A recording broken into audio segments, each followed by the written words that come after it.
Դերասանուհի Անահիտ Կիրակոսյանը բավականին սիրված ու ճանաչված է հանրության կողմից։ Դերասանուհու անձնական կյանքը, ստեղծագործական գործունեությունը միշտ էլ հետաքրքրել է հանրությանը եւ հանկարծ վերջերս հանդես եկավ վերջինս սկանդալային նորությամբ այն մասին, որ ինքն ու ամուսինը այլևս միասին չեն։ Այս լուրը անհավատալի էր թվում շատերի համար, սակայն ինչպես երևում է, իրականությունից չես փախչի։ Անահիտ Կիրակոսյանը այդ լուրը հրապարակելուց հետո էլ շարունակում է ակտիվ գործունեություն ծավալել, շարունակում է ներկայացնել թատրոնի բեմում եւ այդպիսով նաեւ վարել մի շարք միջոցառումներ։ Նրա մասնակցությամբ թատրոնի բեմից հերթական կադրերը տարածվել են համացանցում, որը ներկայացնում ենք հաջորդ թիվ։ Մտածում եմ, որ ես ուժեղ եմ,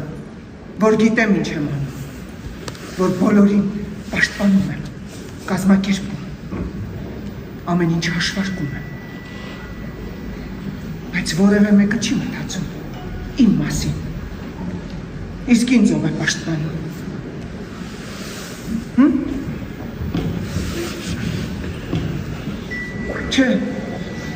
Չեմ ատում նրան, որ ատեի ամեն ինչ շատ ավելի հեշտ կլիներ, ես ուղղակի վախենում եմ, որ մեր կյանքը կամաց կդառնա ինչ-որ մեկի կարիքը։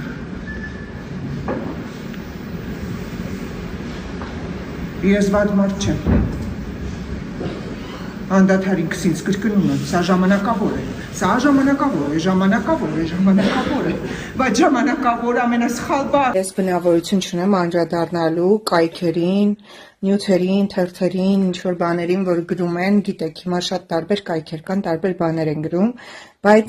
այս նյութով չէի կարող չկիսվել, որովհետև շատ են նամակներ, զանգեր, մարդիկ անհանգիստ են, քանի որ կայքերից մեկը գրել է, որ Անահիտ Կիրակոսյանի տունը այրվել է ամբողջությամբ եւ նա ունի ձեր օգնության կարիքը։ Սիրելիներս, խոսքը իմ մասին չէ, իմ տունը չի այրվել, իմ մոտ ամեն ինչ նորմալ է, ինչպես տեսնում եք, երեխեքիս հետ եմ, այսպայն հանգստի մեջ ենք,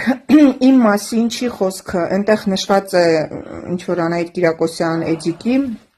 ամեն դեպքում ես չեմ ճանաչում այդ մարդկանց եւ նույնիսկ հաշվամարներ են դրել, որ գումար փոխանցվի օգնության եւ այլն, համենայնպես շահարկվում է իմ անունը, խնդրում եմ, զգույշ եղեք, դա ես չեմ։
Արդեն մի քանի ամիս է համացանցում ակտիվորեն քննարկվում է դերասանուհի Անահիտ Կիրակոսյանի ամուսնալուծության մասին լուրը։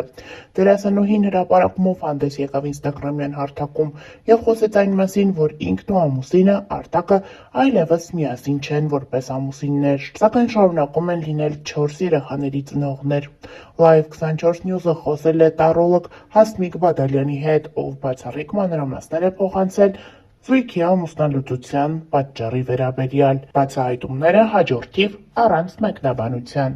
Արտակի եւ Անահիտի միջև գնացել է էմոցիոնալное выгорание, հա, էմոցիոնալ այրում։ Այսինքն Արտակը իրականում ընտանիքին նվիրված անձնավորություն ա դուրս գալիս, այսպես ասեմ, 8-րդ էներգիայով, բայց իր մեջ խոսում է հաճախ սառնությունը, տրամաբանությունը, չի ապրում էմոցիաներով, ավելի սառը։ Այստեղ հարաբերությունների էմոցիոնալ ֆոնը ապահովել է Անահիտը եւ Անահիտը հոգնել է դրա համար սայուզ распал։ Այսպես ասեմ, լավ է, որ եղել է, որովհետև հետագայում եթե չլիներ, արդեն ավելի խորքային կոնֆլիկտներ, այստեղ ինիցիատիվան չի եղել Արտակի կողմից։ Тут можем предположить, որ այդ дружеские եւ ընտանեկան հարաբերությունները պահպանվել են, որովհետև այստեղ ավելի հասուն էներգիաներ կան։ 10-8 մոգը, հա, վերահսկողություն, ինքնուրույնություն, այսինքն իրենք վատ էներգիաներ չեն։ Շատ հետաքրքիր բան պիտի ասեմ, 18-րդ էներգիան իրենց совместимость, իրենց սայուզում, եթե երկուսը մի բան ուզում են, իրենց մտքի ուժը շատ ուժեղ է, это моментально сбывает։ Իրենք իրար միմյանց հասկանում են առանց խոսքի, բայց շատ ուժեղ էմոցիոնալ կապ կա եւ կարմիչսկի։ Ես այսպես ասեմ, իրենք մինչեւ կյանքի վերջ էմոցիոնալ կապված են լինելու։ Ինչքան էլ իրենք բաժանվեն, չխոսեն միմյանց հետ, եթե այդպես է, միևնույնն է, իրանց կապը լինելու է միշտ իրանց բախտը նորից, sense ինչ հարցերի շուրջ վերելու է կանգնեցնի իրար դեմ դիմաց։ Շատ հետաքրքիր սայուզ է Անահիտի եւ Արտակի մոտ։ Встреча через года, это встреча, то есть в следующей жизни, միգուցե նախկին կյանքում անգամ իրենք կրկին եղել են իրար հետ։ Ուղղակի այստեղ Անահիտը հոգնել է էմոցիոնալ, հա, эмоциональное выгорание, возможно, какие-то даже вот ինչ-որ խոսակցություններ мелкие про ревность, но я не думаю, тут просто эмоциональное выгорание։ Նման սայզով մարդկանց մոտ հարաբերությունների սկզբում թվում է, թե իրենք իրար ճանաչել են մի ամբողջ կյանք։ Природный магнетизм, այսինքն այդ sense մագնիտի պես իրենք քաշում են իրար։ Միգուցե կարող է կողքից մարդիկ իրենց չհասկանան, ասեն, որ անհամատեղել են, բայց դա այդպես է։ Մի խոսքով, тут эмоциональное выгорание։